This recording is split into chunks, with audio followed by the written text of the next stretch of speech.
Good morning बच्चों। Yes जीवीटी coaching classes में आपका स्वागत है। मैं भूमेश तिवारी। बच्चों, हम कक्षा 10 की विज्ञान पढ़ रहे थे। अभी अध्याय 1 चल रहा है। अभी तक हमने रासायनिक अपक्रिया के बारे में, रासायनिक समीकरण के बारे में, रासायनिक समीकरण को कैसे संतुलित करते हैं इसके बारे में पढ़ा। आज बच्चों हम रासायनिक अपक्रिया के प्रकारों को पढ़ेंगे। तो आइए देखते हैं। देखिए, अब पहली चीज हम पढ़ेंगे संयोजन अपक्रिया। संयोजन अभिक्रिया। तो आप अपना रफ और पेन निकाल लीजिए और मैं आपको जब परिभाषा बोलूं तो आप उसको लिख लीजिए और उदाहरण मैं यहां पर लिखकर आपको बताता हूं। तो देखिए, संयोजन अभिक्रिया जब दो या दो से अधिक पदार्थ मिलकर एक नया पदार्थ बनाएं, या दो या दो से अधिक तत्व मिलकर एक नया तत्व बनाएं, या दो या दो से अभिकारक मिलकर एक नया उत्पाद बनाएं, तो ऐसी अभिक्रिया को बोलते हैं हम संयोजन अभिक्रिया। तो देखिए, उदाहरण से समझिए। जैसे मान लीजिए हाइड्रोजन और ऑक्सीजन आपस में क्रिया कर ले बच्चों, तो क्या बनाते हैं? पानी बनाते हैं।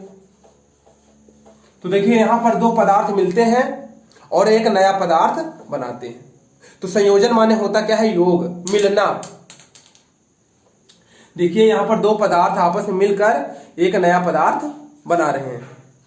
तो अब परिभाषा आपने क्या लिखा कि जब दो या दो से अधिक अभिकारक मिलकर एक नया उत्पाद बनाएं, तो ऐसी अभिक्रिया को हम बोलते हैं संयोजन अभिक्रिया। तो देखिए, और आपके सामने मैं उदाहरण दे रहा हूं। जैसे मान लीजिए मैग्नीशियम और ऑक्सीजन की क्रिया हो जाए तो क्या बनेगा? Magnesium oxide. तो देखिए, यहां पर भी दो अभिकारक मिलकर एक नया उत्पाद बना रहे हैं। अगर मैं आपको उदाहरण दूं, कैल्शियम ऑक्साइड। कैल्शियम ऑक्साइड यदि जल से क्रिया कर ले तो कैल्शियम हाइड्रोक्साइड बनाता है और इसमें ऊष्मा निकलती है। तो इन अभिक्रियाओं को देखकर आपको समझ में आ गया कि दो या दो से अधिक अभिकारक आपस में मिलते हैं, पदार्थ आपस में मिलते हैं और एक नया पदार्थ बनाते हैं। तो इस अभिक्रिया को हम बोलते हैं संयोजन अभिक्रिया। अब देखिए आगे वियोजन अभिक्रिया। दूसरा नंबर हम देखेंगे वियोजन अभिक्रिया।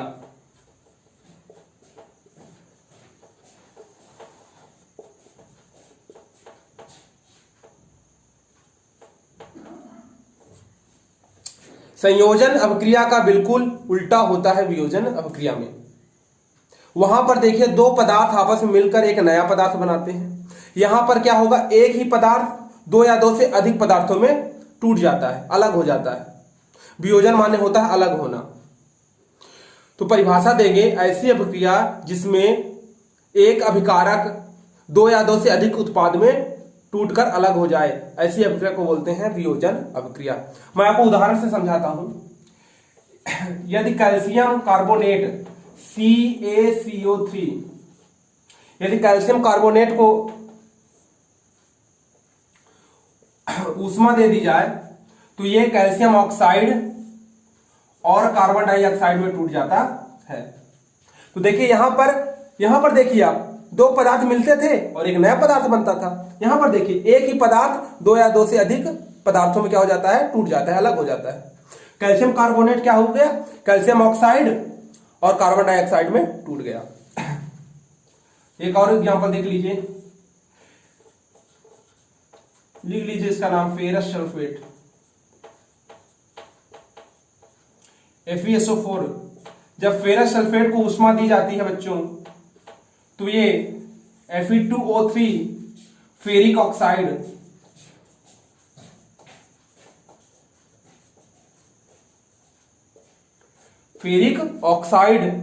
और सल्फर डाइऑक्साइड और सल्फर ट्राइऑक्साइड में टूट जाता है। तो देखिए बच्चों, यहां पर फेरस जो सल्फेट है वो फेरिक ऑक्साइड और सल्फर डाइऑक्साइड और सल्फर ट्राइऑक्साइड में टूट जाता है। यहां पर दो लगा है तो सल्फर डाइऑक्साइड, तीन लगा है तो सल्फर ट्राइऑक्साइड में टूट जाता है। तो इन अभिक्रियाओं में दो पदार्थ मिलकर एक नया पदार्थ बनाते थे। यहां पर एक ही पदार्थ या एक अभिकारक दो या दो से अधिक उत्पादों में टूट जाता है, अलग हो जाता है। आइए बच्चों, अब अगला प्रकार देखते हैं।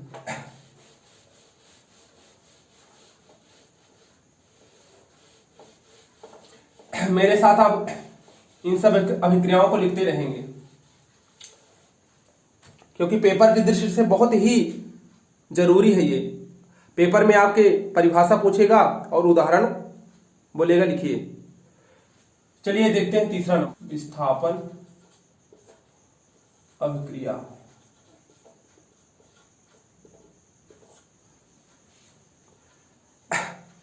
देखिए बच्चों, परिभाषा आप लिखिए, ऐसी अभिक्रिया जिसमें एक तत्व दूसरे तत्व को अपने यौगिक से विस्थापित कर दे, ऐसी अभिक्रिया को बोलते हैं विस्थापन अभिक्रिया।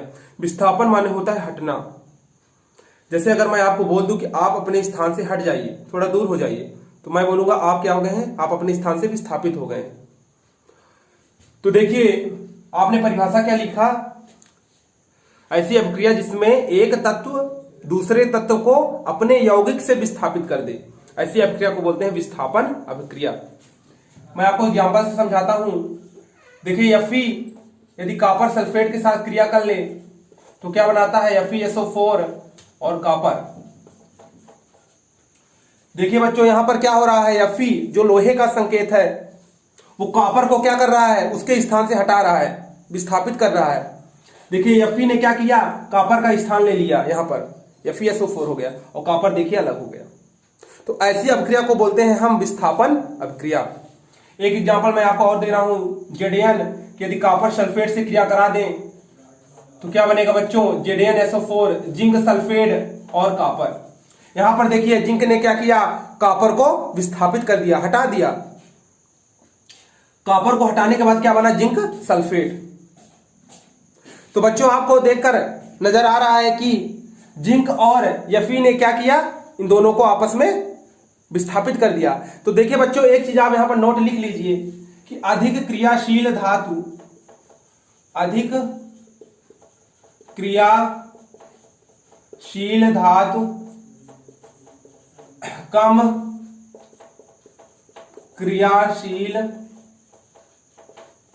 धातु को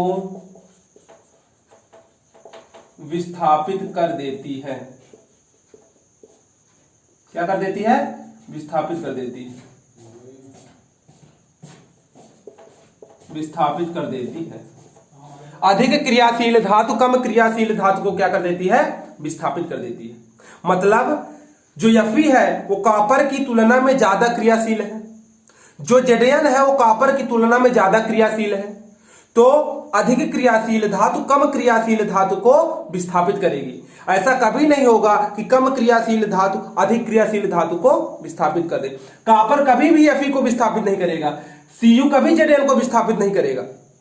अधिक क्रियाशील धातु कम क्रियाशील धातु को विस्थापित करेगा। इसका मतलब है कि Cu की तुलना में, कॉपर की तुलना में Fe ज्यादा क्रियाशील है, Cu की तुलना में Zn जो जिंक है वो ज्यादा क्रियाशील है। तो ये है बच्चों विस्थापन अभिक्रिया। अब आगे देखते हैं बच्चों द्विविस्थापन अभिक्रिया। द्विविस्थापन अभिक्रिया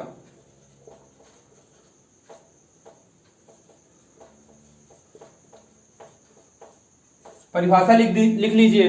देखिए बच्चों विस्थापन में क्या होता है, तत्वों का आपस में, एक तत्व दूसरे तत्व को विस्थापित कर रहे हैं। लेकिन यहां पर बच्चों लिख लीजिए परिभाषा, ऐसी अभिक्रिया जिसमें आयनों का आदान प्रदान हो, ऐसी अभिक्रिया को बोलते हैं द्विविस्थापन अभिक्रिया। ऐसी अभिक्रिया जिसमें आयनों का आदान प्रदान हो, ऐसी अभिक्रिया को बोलते हैं द्विविस्थापन अभिक्रिया। सूत्र आप लिख लीजिए Na2, इसका उदाहरण लिख लीजिए एग्जांपल, Na2SO4 सोडियम सल्फेट की यदि हम बेरियम क्लोराइड से क्रिया करा दें तो बेरियम सल्फेट और NaCl बनता है। वहां पर देखिए तत्व आपस में विस्थापित हो रहे थे, एक तत्व दूसरे को विस्थापित कर रहा था। यहां पर आयनों का आदान प्रदान होता है। बच्चों आप पूछेंगे सर आयन क्या होते हैं, मैं आपको समझा रहा हूं बच्चों। जैसे सोडियम, आप जानते हैं सोडियम का परमाणु क्रमांक होता है 11। तो देखिए इसके पहले कक्ष में 1 इलेक्ट्रॉन होंगे, दूसरे कक्ष में 8 इलेक्ट्रॉन होते हैं। तो 1 2 3 4 5 6 7 8। तो देखिए पहले कक्ष में 2 इलेक्ट्रॉन और दूसरे कक्ष में 8 इलेक्ट्रॉन, तो टोटल कितने इलेक्ट्रॉन हो गए, 10। अब देखिए एक बच रहा है, तो एक जो परमाणु है वो बाहर कक्षा में चक्कर लगाए, ठीक है। पहले में 2, दूसरे में 8 और आखिरी वाले में 1 बचा जो। 8 2 10 और 1 11। तो ये सोडियम क्या कर सकता है, इस अपने एक इलेक्ट्रॉन को दे सकता है दूसरे तत्व को। किसी भी तत्व को यदि इलेक्ट्रॉन की जरूरत है तो ये क्या कर सकता है, सोडियम अपना ये वाला इलेक्ट्रॉन, क्योंकि ये इसकी कोई जरूरत अब इसको है नहीं मान लीजिए, तो अगर कोई इससे मांगे कि भाई तुम अपना एक इलेक्ट्रॉन हमको दे दो, तो ये क्या करेगा, हाँ भाई ले लो, तुम्हारे इसके पास तो पैसा है तो ये दे सकता है। इसके पास तो देखिए यहां पर एक इलेक्ट्रॉन है तो ये दूसरे को दे सकता है। अब जिसके पास अगर नहीं होगा तो कहां से देगा, लेकिन इसके पास तो है, इसके पास एक इलेक्ट्रॉन है तो ये दूसरे तत्व को क्या कर सकता है, इलेक्ट्रॉन दे सकता है। मतलब यदि सोडियम अपना एक इलेक्ट्रॉन दे दे किसी को तो क्या होगा, इलेक्ट्रॉन में होता है नेगेटिव आयन, मतलब होता है ऋणात्मक। इलेक्ट्रॉन क्या होता है, ऋणात्मक। तो यदि सोडियम अपना एक इलेक्ट्रॉन त्याग कर देगा तो सोडियम में क्या होगा, एक पॉजिटिव आयन आ जाएगा, धनात्मक आयन आ जाएगा। यदि एक इलेक्ट्रॉन इससे निकल जाएगा, ऋणात्मक चीज निकल जाएगी, तो एक धनात्मक इसमें बढ़ जाएगा। तो यहां पर देखिए अब ये हो गया, इसको पढ़ेंगे हम सोडियम आयन। क्या पढ़ेंगे, सोडियम आयन। इससे एक इलेक्ट्रॉन निकल गया तो इसको हम पढ़ेंगे सोडियम आयन, इसमें एक प्लस बढ़ जाएगा। यदि 2 इलेक्ट्रॉन निकलते तो 2 प्लस बढ़ते। जैसे मैं आपको और समझाता हूं, मान लीजिए क्लोरीन दिया है आपको, क्लोरीन का परमाणु क्रमांक होता है 17, तो पहले कक्ष में 2 इलेक्ट्रॉन, दूसरे कक्ष में 8 इलेक्ट्रॉन होते हैं। अब कितना बचे, 8 2 10 हो गए, अब बचे कितना, 7, 1 2 3 4 5 6 7। अब देखिए पहले कक्ष में 2 इलेक्ट्रॉन होने चाहिए, दूसरे में 8, तीसरे में 8, तो अभी इसके आखिरी वाले में कितने हैं, 7। इसको एक चाहिए, अगर एक इलेक्ट्रॉन इसको मिल जाए तो इसकी पूरी कक्षा क्या हो जाएगी, भर जाएगी। अगर इसको एक इलेक्ट्रॉन मिल जाए, पहले कक्ष में होते हैं 2 इलेक्ट्रॉन, दूसरे कक्ष में होते हैं 8 इलेक्ट्रॉन, तीसरे कक्ष में भी होते हैं 8 इलेक्ट्रॉन, तो इसको अब इसके तो आखिरी में 7 है, इसको एक इलेक्ट्रॉन और मिल जाए तो इसका कक्षा पूरा हो जाए, कक्षा इसकी पूरी हो जाए। अब इसको एक इलेक्ट्रॉन चाहिए, तो यदि इसको कोई एक इलेक्ट्रॉन दे देगा मान लीजिए क्लोरीन को, तो क्लोरीन में इलेक्ट्रॉन में क्या होता है, ऋणात्मक तत्व होता है, और इसको ऋणात्मक मिल रहा है तो इसमें ऋणात्मक आयन क्या हो जाएगा, बढ़ जाएगा। इसमें हम लगाएंगे माइनस, क्लोरीन में क्या लगाएंगे, माइनस। आप कभी कभी आप उदाहरण देखिए, क्लोरीन के ऊपर माइनस लगा हुआ होता है, तो ये वही माइनस है, क्योंकि ये एक इलेक्ट्रॉन ले रहा है। और यहां पर देखिए सोडियम क्या कर रहा है, एक इलेक्ट्रॉन का त्याग कर रहा है, तो इसमें धनायन बढ़ रहा है, इसमें ऋणायन बढ़ रहा है, तो इनको बोलते हैं आयन। इसको बोलेंगे सोडियम आयन। सोडियम में क्या है, पॉजिटिव आयन, इसमें क्या है, निगेटिव आयन। तो देखिए यहां पर क्या हो रहा है, सोडियम सल्फेट की जब बेरियम क्लोराइड से क्रिया करा रहे हैं तो बेरियम सल्फेट और नमक का निर्माण यानी Cl का निर्माण हो रहा है। तो देखिए इसमें क्या होता है, आयनों का आदान प्रदान होता है। सोडियम में धन आयन होता है और क्लोरीन में ऋण आयन, और बेरियम में धन आयन होता है, सल्फेट में ऋण आयन। तो ये एक दूसरे को आपस में क्या कर लेते हैं, बदल लेते हैं। देखिए बच्चों इसी अभिक्रिया में एक चीज और होता है, आप चाहे तो हेडिंग डाल लीजिए, अवक्षेपण अभिक्रिया। अवक्षेपण अभिक्रिया, जब हम सोडियम सल्फेट की बेरियम क्लोराइड से क्रिया कराते हैं तो बेरियम सल्फेट और NaCl यानी नमक का निर्माण होता है। इस अभिक्रिया में क्या होता है बच्चों, हमें बेरियम सल्फेट का एक अवक्षेप प्राप्त होता है। बेरियम सल्फेट का अवक्षेप प्राप्त होता है। अवक्षेप माने होता है कि यदि आप पानी में मान लीजिए कि कोई मिट्टी डाल दीजिए, तो अगर मिट्टी में कोई कंकड़ है कुछ है तो क्या होता है, तली में नहीं बैठ जाता, तो तली में बैठ जाता है जो खराब पदार्थ होते हैं। तो इसी प्रकार से इस क्रिया में भी कुछ खराब पदार्थ होते हैं जो तली में बैठ जाते हैं। किस रंग के होते हैं, श्वेत रंग का। किस कलर का प्राप्त होता है, श्वेत रंग का। श्वेत रंग का अघुलनशील, पानी में घुलता नहीं है, अघुलनशील होता है। श्वेत रंग का अघुलनशील अवक्षेप प्राप्त होता है। किसका अवक्षेप प्राप्त होता है, बेरियम सल्फेट का अवक्षेप प्राप्त होता है। तो इस अभिक्रिया में अवक्षेप प्राप्त होता है, इसलिए इस अभिक्रिया को बोलते हैं अवक्षेपण अभिक्रिया। अगर आपके पेपर में आएगा कि अवक्षेपण अभिक्रिया क्या है, तो आप लिखेंगे जब सोडियम सल्फेट की क्रिया बेरियम क्लोराइड से कराई जाती है तो बेरियम सल्फेट और NaCl का निर्माण होता है। फिर आप ये अभिक्रिया लिखेंगे और फिर लिखेंगे कि इस अभिक्रिया में वेरियम सल्फेट का अवक्षेप प्राप्त होता है जो श्वेत रंग का जल में अघुलनशील होता है। इस अभिक्रिया में अवक्षेप का निर्माण होता है, इसलिए इस अभिक्रिया को अवक्षेपण अभिक्रिया कहते हैं।